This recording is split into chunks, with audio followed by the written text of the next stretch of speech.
오늘도 말씀을 사모하는 저희들을 위해서 우리 하나님께서 더 크신 은혜를 베풀어 주시고 또 예배를 통해서 우리 주님을 만나도록 우리 하나님께서 우리 마음 가운데 임재하여 주실 줄로 믿습니다. 우리가 손으로 작업을 하다가 혹시 이 손이나 손가락에 작은 가시가 박힌 적이 있습니까? 가시가 너무 작아서 눈에 보이지 않을 정도로 너무 작아서 그런 가시라 할지라도 손에 박혀 있으면 작은 통증 때문에 하루 종일 신경이 쓰이곤 합니다. 손으로 이렇게 만지면 막 까끌까끌 거리잖아요. 그러면 자꾸만 이게 손이 여기에 가고 신경이 여기에 가서 다른 일에 집중할 수가 없습니다.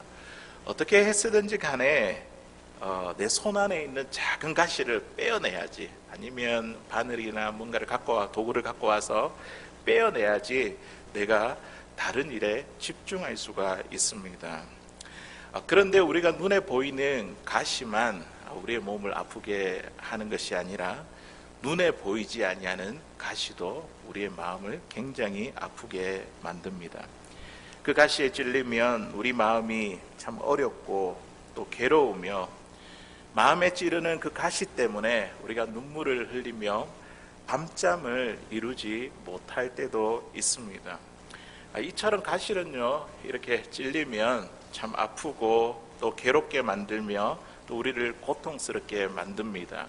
이런 가시는 그냥 빼어버리고 없애버려야 하는 것이, 마땅히 제거되는 것이 우리에게 필요한 일이지 않습니까? 그런데 오늘 읽은 말씀에 보니까요, 바울은 우리들에게 가시의 무익함이 아니라 가시의 유익함에 대해서 우리에게 이야기하고 있습니다. 바울은요, 이 가시 때문에 오늘 말씀에 보니까 도리어 크게 더 기뻐하고 가시 때문에 약한 자신을 자랑하겠다고 그렇게 고백합니다. 사랑하는 성도 여러분, 우리에게 있어서 가시가 무엇입니까?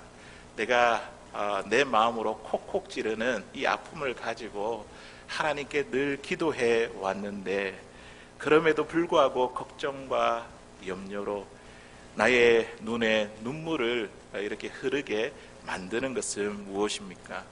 고민과 괴로움으로 우리가 잠을 자는데 이 밤잠을 설치게 만드는 우리에게 있어서 가시는 무엇입니까?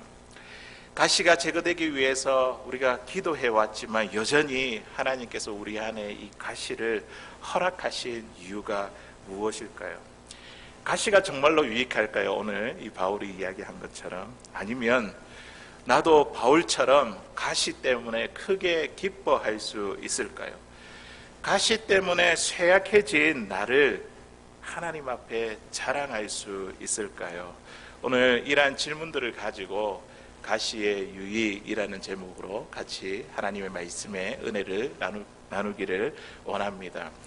첫 번째로 가시가 유익한 것, 가시가 유익한 이유는 무엇이냐면 우리를 겸손으로 이끌기 때문입니다. 가시는 우리를 겸손으로 이끕니다. 오늘 본문 우리 7절에 있는 말씀인데 우리 같이 한번 읽어보도록 하겠습니다. 시작. 여러 계시를 받은 것이 지극히 크므로 너무 자만하지 않게 하시려고 내 육체에 가시 곧 사탄의 사자를 주셨으니 이는 나를 쳐서 너무 자만하지 않게 하려 하심이라. 아멘. 바울은요, 하나님께서 자신에게 가시를 주신 이유를 알았습니다. 오늘 방금 읽은 말씀에 보니까 여러 계시를 받은 것이 지극히 크므로, 바울에게 있어서 자랑할 것이 너무나 많이 있었다는 것이죠.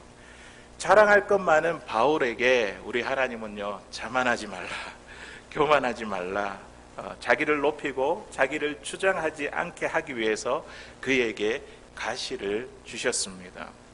바울은 정말로 자랑할 것들이 많았습니다. 그의 신분, 출신 배경, 학벌, 또 복음을 위해 수고한 일들, 천국 환상과 여러 가지 계시를 받은 것 등 그는요 자랑할 것이 참으로 많았습니다. 아마도 오늘 같으면 자신이 천국을 보고 왔다며 신비한 이 영적 체험을 간증하기 위해 세계 곳곳에 다니면서 간증 집회를 열었지 않았을까요? 그는 병든 사람을 고치고 또 죽은 자를 살리며 그가 받은 은혜와 이 영적인 체험은요, 정말 바울을 교만하게 할 만큼, 이런 교만하게 할 만한 충분한 소지가 있었습니다. 이에 하나님은 바울에게 어떤 조치를 취하냐면 오늘 말씀처럼 그가 자만하지 않도록, 교만하지 않도록 그에게 가시를 허락해 주셨습니다. 가시로 그를 낮추셨습니다. 우리 하나님은요, 교만한 자를 싫어하십니다. 교만한 자를 물리치시고, 우리 하나님은 어떤 자를 쓰십니까? 겸손한 자를 쓰십니다. 우리 하나님은 바울을 사랑하시고 그가 죄에 넘어지지 않도록 아끼는 마음에 바울에게 가시를 주셨던 것입니다. 자, 그렇다고 한다면 바울에게 있었던 이 가시는 무엇일까요? 오늘 바울이 표현할 때 이 가시를 뭐라고 이야기를 하냐면 육체의 가시라고 이렇게 표현을 합니다. 육체의 가시라고 표현한 것을 보면 이 가시가 자기에게 있어서 육체의 질병이라는 사실을 우리는 짐작할 수 있습니다. 바울은요, 안질, 이 눈의 약함, 이 안질, 또 간질, 말라리아, 편두통 등 다양한 질병을 가지고 있었습니다. 그런데 육체의 가시라고 이야기할 때에 그 가운데서 안질, 시력이 약한 것, 눈이 어려운 것, 이것이 육체의 가시로 가장 유력한 것으로 보고 있습니다. 왜냐하면 바울이 쓴 서신서 가운데 갈라디아서 이 서신에 보면 갈라디아 교인들이 이렇게 이야기를 합니다. 할 수만 있으면 자신들의 눈을 빼어서라도 바울에게 주고 싶다. 자기의 눈을 빼어서라도 바울에게 주고 싶다. 그 정도로 바울이 눈 때문에 엄청 고통을 당했던 것 같습니다. 그리고 갈라디아서의 바울은 친필로 이 서신서를 쓰면서 큰 글자로 쓴다. 자기가 글을 쓰는데 큰 글자로 쓴대요. 잘 안 보이니까. 시력이 많이 약해져 있다는 것을 우리는 말씀을 통해서 알 수 있습니다. 그리고 바울은 이 육체의 가시를 또 뭐라고 표현을 하냐면 사탄의 사자, 사탄의 사자라고 이렇게 표현을 했습니다. 시력이 약하고 눈이 불편하니 복음을 전하는 이 일에 얼마나 막힘이 있고 어려움이 있었겠습니까? 그러니 바울이 이것을 육체의 가시, 사탄의 사자라고 표현했던 것입니다. 바울에게 이러한 육체의 고난이 있음에도 불구하고 우리 하나님은 어떻게 하셨을까요? 그 가시를 있는 그대로 내버려 두셨습니다. 고쳐주지 아니하셨습니다. 왜냐하면 자신의 수고와 능력을 자랑하여 교만해져서 죄에 빠지지 않게 하기 위해 하나님은 육체의 가시를 주셔서 찌르고 낮추고 또 낮추어 겸손함으로 주의 일을 감당하게 하기 위해서입니다. 바울은요, 자신에게 육체의 가시를 허락한 하나님의 깊은 마음을 깨달았습니다. 교만해서 내가 넘어지지 않도록, 자만해서 내가 죄에 빠지지 않도록 가시가 주님의 손에 붙들림 받는 은혜의 방편이라는 사실을 깨닫게 되었습니다. 이 교만함에 대해서 잠언 기자가 뭐라고 이야기를 하냐면 잠언 16장 18절에 있는 말씀에 보니까요, 우리 같이 읽어보겠습니다. 시작. 교만은 패망의 선봉이요 거만한 마음은 넘어짐의 앞잡이니라. 아멘. 이 교만에 대해서 이렇게 이야기를 하고 있죠. 교만은 패망의 선봉이라는 것은 교만은 우리가 멸망으로 이끄는 제일 앞에 서 있는 것이라는 거죠. 제일 앞에, 맨 앞에 앞장서 그것을 따라가면 우리가 멸망하고 만다는 것이죠. 거만한 마음은 넘어짐의 앞잡이니라. 계속 거만한 마음으로 우리가 따라가고 순종하다 보면 어떻게 되냐면 우리가 넘어져서 일어서지 못한다는 것입니다. 첫 인류인 아담과 하와에게 어떻게 죄가 들어왔습니까? 그들은요, 선악과를 따먹고 하나님께서 먹지 말라고 이렇게 금하셨지 않습니까? 그 선악과를 따먹고 하나님처럼 높아지고자 하는 이 교만한 마음 때문에 그들은요, 하나님의 말씀에 불순종하고 말았습니다. 그 결과 어떻게 되었습니까? 이 세상 가운데 죄가 들어오게 되었고 인간에게 죽음이 찾아왔습니다. 사탄도 원래 하나님을 찬양하는 천사이지 않습니까? 천사장. 하나님의 권위에 도전하고 하나님과 같이 내가 높임을 받고자 하다가 하나님을 대적하는 타락한 천사가 되었습니다. 그러므로 본선적으로 죄의 본성을 가진 우리 인간은 누구든지 가시가 필요합니다. 가시가 없으면 우리가 자만해서 걸려 넘어져 죄에 빠질 수 있기 때문입니다. 하지만 그 가시가 계속해서 나를 찌르고 누를 때마다 우리가 높아지고자 하는 우리의 마음 이렇게 깎아 내려지게 된다는 것이죠. 높아지고자 할 때마다 그 가시 때문에 나의 지혜와 명철을 의지하지 않게 되고 하나님을 온전히 신뢰하는 겸손한 자가 될 수 있는 것입니다. 가시가 유익한 이유는 교만한 우리의 마음을 쳐서 나를 주장하는 것이 아니라 하나님을 주장하는 겸손으로 이끌기 때문입니다. 이게 가시가 우리에게 주는 유익함입니다. 모세는 애굽의 공주의 아들이 되었잖아요. 그리고 그곳에서 학문과 또 그곳에서 왕자로서 왕궁에서 누릴 수 있는 것들을 다 누리며 자랐습니다. 얼마나 자신감이 넘치겠습니까? 그는 자신의 능력으로 자기 민족을 구원할 줄 알았습니다. 자기의 동족과 그리고 애굽인이 싸울 때에 어떻게 했습니까? 이 애굽인을 죽였잖아요. 그런데 이 사건을 통해서 오히려 그가 동포의 가시에 찔려 살인자로 도망자의 삶을 살게 되었습니다. 그러다가 모세는 40년 동안 미디안 광야에서 방랑하며 수많은 가시에 찔려 약해질 대로 약해지게 되었습니다. 그때가 누가 일할 때입니까? 우리 하나님께서 일할 때이지 않습니까? 약해지고 약해 빠진 이 모세를 하나님께서 부르셨습니다. 강하고 힘이 있을 때 부르신 것이 아니라 정말 가시에 찔려서 온통 상처뿐인 그리고 약해질 대로 약해진 이 모세를 하나님께서 부르셨습니다. 그때 모세가 하나님의 손에 붙들려 큰 능력으로 이스라엘의 민족을 구원하는 하나님의 놀라운 역사를 이루었습니다. 우리 하나님은요, 내 능력과 힘으로 할 수 있다는 자를 쓰지 않습니다. 할 수 없다, 약하다, 힘이 없는 자, 그 자를 통해서 우리 하나님께서 붙드시고 하나님의 일을 위해서 사용하십니다. 겸손의 최고의 본을 보여주신 분이 누구이실까요? 뭐니 해도 우리 예수 그리스도이십니다. 우리 예수님은요, 하나님의 아들이시죠. 하나님의 아들이시고 무엇이든지 다 할 수 있으신, 뭐든지 할 수 있으신 전능하신 분이십니다. 하지만 하늘의 영광을 다 버리시고 권세를 다 버리시며 우리를 섬기기 위해 하나님이신 그분이 인간의 몸을 입고 이 땅에 오셨습니다.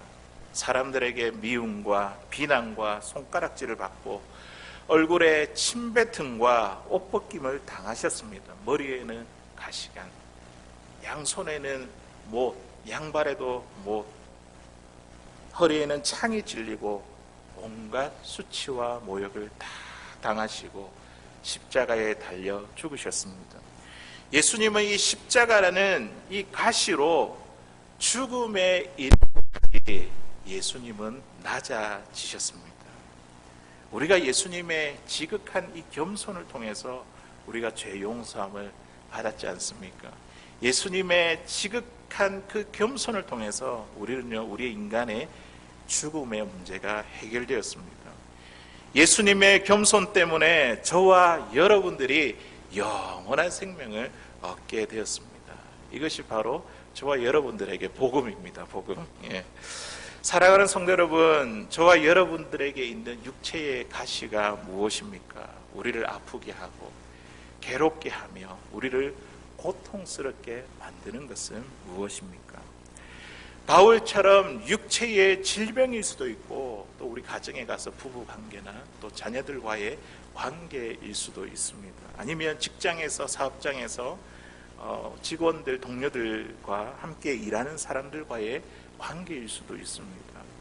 또 직장의 어려움, 사업의 어려움일 수도 있습니다. 지금 이제 미국의 경제적인 위기, 미국뿐만 아니라 전 세계가 그렇죠. 이 경제적인 이 위기가 가시일 수 있고요. 또 코로나 바이러스 계속해서 변이가 나오고 이거 백신을 맞아야 되는 그것이 우리의 건강을 위협하는 것이 우리에게 가시일 수도 있습니다. 원숭이 두창과 같은 이 질병의 위협이 우리에게 가시일 수도 있습니다. 하나님께서 우리에게 이처럼 가시를 허락하신 이유가 무엇일까요? 우리가 교만해지지 않고 자만하지 않고 죄에 빠져 패망하지 않기 위해 하나님께서 우리에게 주시는 은혜의 방편입니다. 가시는요, 하나님의 관심, 하나님의 사랑의 표시입니다. 우리 안에 있는 이 가시를 바라보면서 이제 우리의 시선이 변화될 수 있기를 바랍니다. 내 안에 있는 나를 찌르는 그 가시를 품에 안고 우리가 더욱 낮아지고 겸손하여 우리 하나님 앞에 귀하게 쓰임받는 우리의 인생이 될 수 있기를 주의 이름으로 간절히 소원합니다. 두 번째로 우리에게 있어서 이 가시의 유익이 무엇일까요? 가시가 유익한 이유는 우리를 기도로 이끌기 때문입니다. 가시 때문에 우리가 하나님 앞에 나아가는 기회가 되는 거예요. 가시 때문에 하나님께서 우리를 기도로 이끌어 주십니다. 오늘 8절에 있는 말씀 우리 같이 한번 읽어보도록 하겠습니다. 시작. 이것이 내게서 떠나가게 하기 위하여 내가 3번 주께 간구하였더니. 아멘. 바울은 앞서 육체의 가시가 교만하지 않게 하기 위한 하나님의 은혜의 방편임을 깨닫게 되었습니다. 그래도 할 수만 있으면 이 가시가 없어지는 것, 뽑아지는 것, 가시가 제거되는 것, 이것이 훨씬 더 낫지 않겠습니까? 바울은요, 자신이 이 가시와 마주할 때마다 하나님 앞에 간절하게 기도했습니다. 그것이 없어지기 위해서 몇 번 기도했다고요? 오늘 말씀 보니까 3번이나 하나님께 기도를 드렸습니다. 여기서 3번 기도했다는 것은 꼭 3번만 기도한 것이 아니라 가시가 제거되기 위해 내가 찔려가지고 참 아프고 고통스러울 때마다 하나님 앞에 나와서 반복적으로 계속해서 기도해왔다는 그런 표현이죠. 그런데 그 기도의 결과, 가시를 붙들고 그 기도의 결과가 어떻게 되었습니까? 가시가 제거되었습니까? 육체의 가시가 제거되지 않았습니다. 바울이 기도했는데 그대로 있으니까 얼마나 크게 실망하고 낙심이 될까요?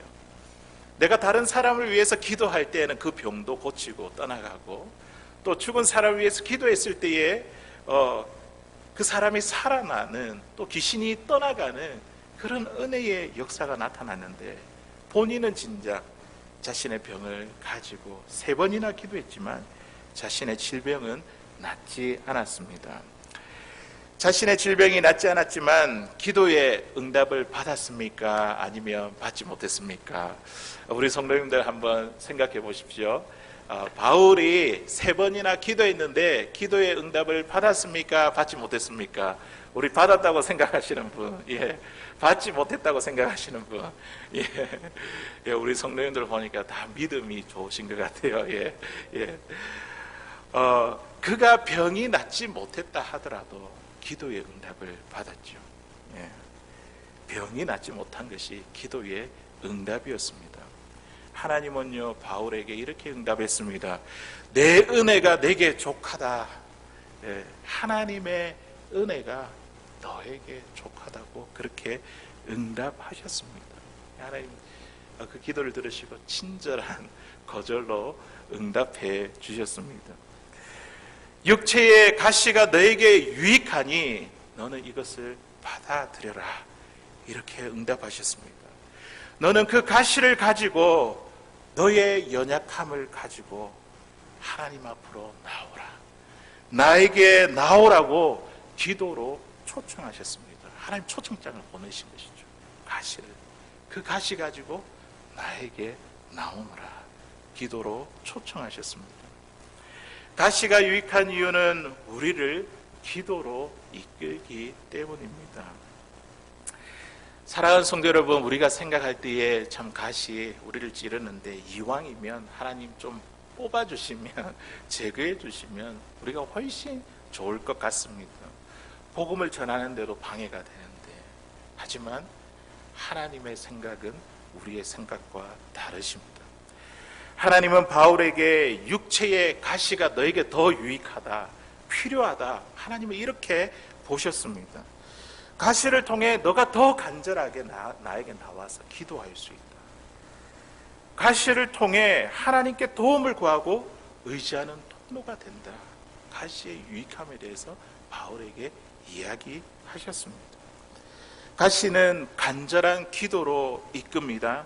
내 생각과 다르게 나에게 있어서 가시가 제거되지 않는다 할지라도 하나님께서 나를 보실 때에 나에게 가장 좋은 것을 주시길 원하시는 그 하나님께 우리가 기도와 간구로, 간절함으로 하나님 앞에 나아갈 수 있는 사랑하는 저와 여러분들 될 수 있기를 바랍니다. 예레미야 29장 12절에서 13절에 있는 말씀에 보니까요, 기도를 통해서 하나님께서 응답하시고 우리를 만나주시겠다 약속하고 있습니다. 우리 같이 한번 읽어보도록 하겠습니다. 시작. 너희가 내게 부르짖으며 내게 와서 기도하면 내가 너희들이 기도를 들을 것이요 너희가 온 마음으로 나를 구하면 나를 찾을 것이요 나를 만나리라. 아멘. 우리의 가시를 가지고 하나님 앞에 간절함을 갖고 나아가면 어떻게 하신다고요? 내게로 와서 기도하면 어떻게 해요? 내가 너희들의 기도를 들을 것이요 우리에게 응답해 주시겠다고 약속하고 있습니다.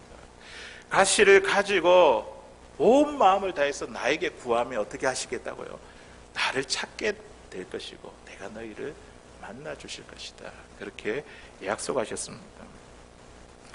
다니엘에게도 가시가 있었습니다. 주변 동료들이 자신을 미워하고 질투하는 가시가 있었습니다. 그들의 음모로 하나님께 기도하면 다니엘은요 사자굴 속에 들어간다는 사실을 알았습니다.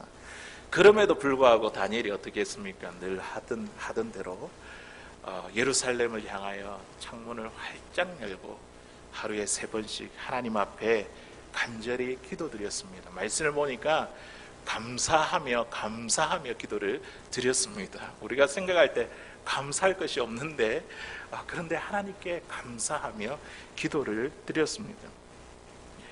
가시가 지른다 해서 주변 동료들로 하여금 가시가 찌른다고 해서 그는요 기도하는 일에 포기하지 않았습니다.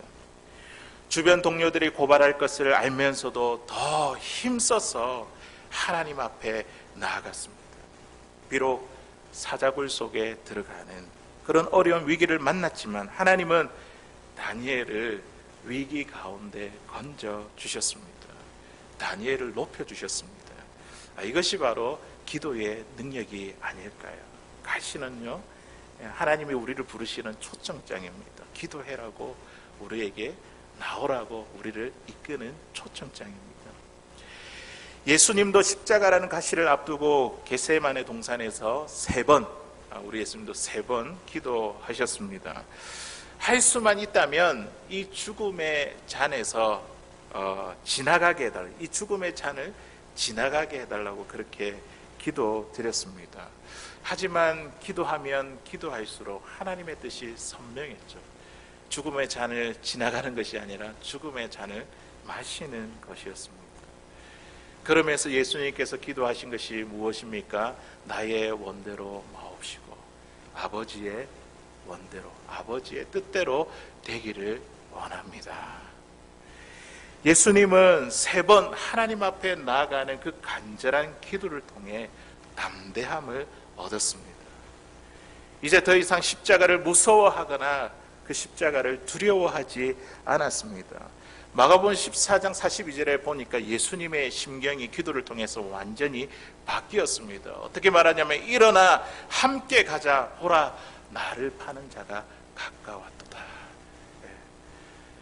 죽음의 잔을 나에게서 지나가게 해달라고 그렇게 기도하셨던 예수님이 하나님 앞에 3번 나와서 간절하게 기도했더니 그의 마음 가운데 담대함을 얻었습니다. 일어나 함께 가자. 보라 나를 파는 자가 가까이 왔느니라. 가시는 우리에게 간절한 기도로 이끕니다. 가시는 하나님 앞으로 더 가까이 나아가도록 우리의 삶을 이끌어 갑니다. 사랑하는 성도 여러분, 우리에게 가시가 있습니까? 내 마음에 참 아픔이 되고 찔러서 참 마음이 아픔이 되고 눈물과 괴로움이 되는 우리의 가시가 있습니까? 그 가시가 제거되기 위해서 여러 번 기도했지만 그럼에도 불구하고 여전히 그 가시가 우리 마음 가운데 그대로 남아 있습니까? 하나님은요, 오늘 그 가시를 가지고 하나님 앞에 나아가기를 원하십니다. 그 가시를 가지고 하나님을 의지하고 하나님께 도움을 구하기를 원하십니다. 하나님은요, 그 가시를 통해서 우리에게 초청장을 보내십니다. 나에게 온나. 그 가시를 가지고 나에게 기도해라, 엎드려라. 우리에게 초청장을 보내고 계십니다. 우리가 하나님 앞에 나아가 간절하게 기도하면 그 가시가 없어지지 않는다 할지라도 하나님은요, 우리에게 가시를 허락한 이유를 깨닫게 하실 것입니다. 가시를 가지고 우리가 기도하면요, 그 가시가 없어지지 않는다 할지라도 그 가시를 극복할 수 있는 믿음과 용기와 담대함을 저와 여러분들에게 주실 것입니다. 오늘 이 가시를 가지고 간절한 기도로 초청장을 보내오신 그 하나님께 간절함을 가지고 하나님 앞에 더 가까이 나아갈 수 있는 사랑하는 저와 여러분들 되시기를 주의 이름으로 간절히 소원합니다. 이제 마지막으로 가시가 유익한 이유가 무엇일까요? 가시가 유익한 것. 가시가 유익한 것은 우리에게 하나님의 능력이 되기 때문입니다. 가시가 능력이 됩니다. 가시가 하나님의 능력이 되기 때문입니다. 오늘 9절에 있는 말씀을 보십시오. 그리스도의 능력이 내게 머문다고 표현하고 있습니다. 가시 때문에, 가시로 인하여 약해진 내 모습 때문에 그리스도의 능력이 나에게 머문다고 그렇게 고백하고 있습니다. 우리 9절에 있는 말씀 같이 읽어보겠습니다. 시작. 내 은혜가 내게 족하도다. 이는 내 능력이 약한 데서 온전하여 짐이라 하신지라. 그러므로 도리어 크게 기뻐함으로 나의 여러 약한 것들에 대하여 자랑하리니 이는 그리스도의 능력이 내게 머물게 하려 함이라. 아멘. 그리스도의 능력. 가시를 통해서 주님의 능력이 우리 가운데 머물게 되기 때문에 가시가 유익합니다. 바울은 가시 때문에 3번이나 기도했습니다. 하지만 3번 기도했지만, 간절하게 기도했지만 그 가시의 문제가 해결되지 않았습니다. 여전히 육체와 마음을 찌르며 아팠습니다. 여전히 괴롭고 고통스러웠습니다. 그런데요, 오늘 방금 읽은 말씀을 보십시오. 바울이 3번 기도하고 나서 가시를 바라보는 태도가 완전하게 변화되었습니다. 완전히 달라지게 되었습니다. 이제는 가시를 보고 어떻게 이야기를 합니까? 가시 때문에 내가 크게 기뻐하겠다. 도리어 내가 크게 기뻐하겠다. 가시를 바라보는 관점이 완전하게 바뀌게 되었습니다. 그는 깨달았습니다. 이 가시는 하나님의 은혜의 방편이라는 것을 깨닫게 되었고 3번이나 그렇게 기도했는데 제거되지 않는 것을 그가 경험했습니다. 그런 가운데서 하나님께서 자기에게 깨닫게 한 것이 무엇이냐면 이 가시가 나에게 그리스도의 능력이 되기 때문에 그의 모든 시선을 바꾸어 주셨습니다. 어떻게 해요? 가시를 가지고 오히려 더 크게 하나님을 기뻐할 수 있도록, 또 어떻게 해요? 가시로 인하여 약해진 자기의 몸을, 이 육신을 가지고 하나님께 더 크게 자랑하겠다고 그렇게 고백했습니다. 가시가 어찌 크게 기뻐할 일입니까? 우리가 인간적으로 볼 때 약해 빠진 우리 자신이 어떻게 자랑이 됩니까? 바울은 이 가시가 그리스도의 능력을 머물게 하는 통로로 깨달았기 때문입니다. 오늘 그리스도의 능력이 내게 머문다는 이 말씀에 놀라운 영적 진리가 담겨져 있습니다. 우리 이 말씀을 우리가 집중해서 볼 수 있기를 바랍니다. 그리스도의 능력이 내게 머문다. 오늘 성경 9절에 있는 말씀에 보니까요. 그리스도의 능력이 내게 머물게 앞에 보면 1이라고 적혀 있어요. 맞죠? 그러면서 밑에 각주에 있는데 이 머물게라는 그 뜻이 무엇이냐면 여기 헬라어로 장막으로 덮게 이렇게 되어 있습니다. 장막으로 덮게. 머문다는 것은 장막으로 덮는다는 것이죠. 그리스도의 능력이 나에게 장막으로 덮는다는 것입니다. 이것이 무슨 말일까요? 그리스도의 능력이 장막으로 나를 덮는다. 성경에서 성막, 장막이 의미하는 것은요, 하나님의 임재입니다. 하나님의 임재, 그곳에 계시다는 것을 상징하고 있습니다. 하나님의 임재가 있는 곳에 무엇이 나타날까요? 하나님의 임재가 있는 곳에 하나님의 영광이 나타납니다. 임재가 있는 그곳에 하나님의 영광이 나타납니다. 오늘 우리의 예배 가운데 하나님의 임재가 있으면 이곳에 하나님의 영광이 나타납니다. 우리의 마음에, 우리의 삶에, 우리의 가정에 하나님의 임재가 임하면요, 우리의 가정과 우리의 삶에 하나님의 영광이 나타납니다. 하나님의 임재에서 발생한 개념이 뭐냐면 히브리어로 쉐키나의 영광, 그 임재라는 그것이 발생한 개념에서 하나님의 영광으로 이렇게 발전하게 되었습니다. 왜냐하면 임재는 그곳에 하나님의 영광이 임하기 때문입니다. 다시 우리가 본문으로 돌아가서 그리스도의 능력이 내게 머문다는 것이 무엇입니까? 그리스도의 능력이 내게 장막으로 덮여진다는 것은, 이 장막은 하나님의 임재와 영광입니다. 하나님의 임재와 영광으로 바울을 덮으신다는 것이죠. 어떻게 덮으신다고요? 가시를 통해서. 가시를 통해 약해진 그 마음에, 비워진 그 마음 가운데 그것이 통로가 되어서 하나님의 임재와 영광으로 덮으신다는 말씀입니다. 바울은요, 이 놀라운 영적 진리를 깨닫는 순간 어떻게 바뀌었다고요? 이 가시를 가지고, 자기의 그 약함을 가지고 이 영적 진리를 깨닫는 순간 어떻게 됐다고요? 내가 가시를 가지고 도리어 크게 기뻐하노라. 영적 진리를 깨닫고 나서 그는요, 자기의 약함을 자랑하게 되었습니다. 왜냐하면 자신의 비워짐과 약함을 통해서 지금도 하나님의 임재와 영광으로 덮어졌기 때문입니다. 바울은요, 더 이상 약한 자가 아닙니다. 이제는요, 하나님의 임재와 영광으로 덮여진, 하나님께서 그를 감싸는 강력한 자, 강한 자가 되었습니다. 사랑하는 성도 여러분, 가시로 인해 내가 약해지고 부서질 때요, 그곳에 하나님이 임재하십니다.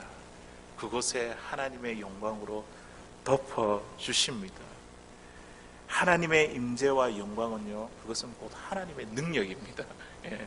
우리가 다른 것이 능력이 아니라 하나님의 임재, 하나님의 영광이 나타나는 그곳이 바로 하나님의 능력이 나타납니다. 그때부터 내 일을 내가 하는 것이 아니라 나를 덮으신 하나님의 임재와 영광이 내가 하고자 하는 그 일을 시작하고 또 행하셔서 그 일을 성취해 주십니다. 예술이든 음악이든 또 운동이든 초보자들에게 늘 강조하는 것이 있습니다. 또 숙련된 그런 운동선수들에게도 늘 강조되면 야단받는 그런 영역이 있습니다. 그것이 무엇일까요? 그것이 무엇인지 아십니까? 감독과 그 코치가 선수들을 불러놓고 늘 하는 이야기가 뭔지 아십니까? 힘을 빼라, 힘을 빼라. 몸에 힘을 빼야지 실력이 나타날 수 있다. 공을 던질 때도 손목에 힘을 빼라고 합니다. 화살을 쏠 때도, 당기고 놓을 때도 힘을 빼라고 합니다. 그리고 노래를 부를 때에도 우리가 긴장하지 않고 노래를 큰 목소리를 내기 위해 목에 힘을 빼라고 이야기를 합니다. 목에 힘을 빼야 고운 목소리를 낼 수 있습니다. 모두 다 힘을 빼라고 이렇게 이야기를 합니다. 사랑하는 성도 여러분, 우리의 신앙생활도 마찬가지입니다. 우리가 힘을 빼야 됩니다. 힘을 빼면 누가 역사하십니까? 하나님께서. 힘 빠진 그곳 가운데 하나님이 임재하시고 하나님이 영광으로 덮어주셔서 하나님께서 일하기 시작하십니다. 하나님의 능력이 우리의 삶 가운데 나타납니다. 그러나 내가 힘을 주는 한 하나님이 의도적으로 개입하지 아니하십니다. 내 생각과 능력과 지혜와 경험으로 자꾸만 내가 하려고 할 때 우리 하나님은 우리에게 뭐라고 말씀하시냐면 힘을 빼라, 힘을 좀 빼라, 그렇게 우리에게 말씀하십니다. 그럼에도 불구하고 우리는 우리의 몸에 힘을 주고 내 인생 내가 책임지려고 합니다. 그럴 때 하나님이 어떻게 하실까요? 그래, 네 힘을 가지고 네가 하고 싶은 대로 한번 해봐라. 하나님이 의도적으로 주장하지 않습니다. 개입하지 아니하십니다. 그렇게 해서 우리가 힘이 다 빠지게 될 때에, 아무것도 할 수 없게 될 때에 내가 약해지고 내가 비워진 그곳 가운데에 우리 하나님이 임재해 주십니다. 그곳을 영광으로 덮어 주십니다. 그때요, 우리의 삶에 하나님의 능력이 나타납니다. 하나님의 역사가 우리의 삶 가운데 나타나기 시작한다는 것이죠. 출애굽기 14장 13절에 있는 말씀에 보니까요, 우리 같이 한번 읽어보겠습니다. 시작. 가만히 서서 여호와께서 오늘 너희를 위하여 행하시는 구원을 보라. 너희가 오늘 본 애굽 사람을 영원히 다시 보지 아니하리라. 아멘. 모세가 이스라엘 백성들에게 뭐라고 합니까? 두려운 그들 가운데에, 뒤로는 지금 애굽의 군대가 쫓아오고 있고 앞으로는 홍해가 가로막혀 있는 그런 상황 가운데 우리 하나님께서 가시로 이들을 낮추시고 정말 약한 것 가운데 아무것도 할 수 없는 그런 상황 가운데 몰아가셨지 않습니까? 그때 모세가 뭐라고 이야기를 합니까? 너희는 두려워하지 말고 가만히 서서 하나님께서 행하시는, 너희를 위해서 행하시는 이 구원을 보라. 우리 하나님께서 그렇게 말씀하셨습니다.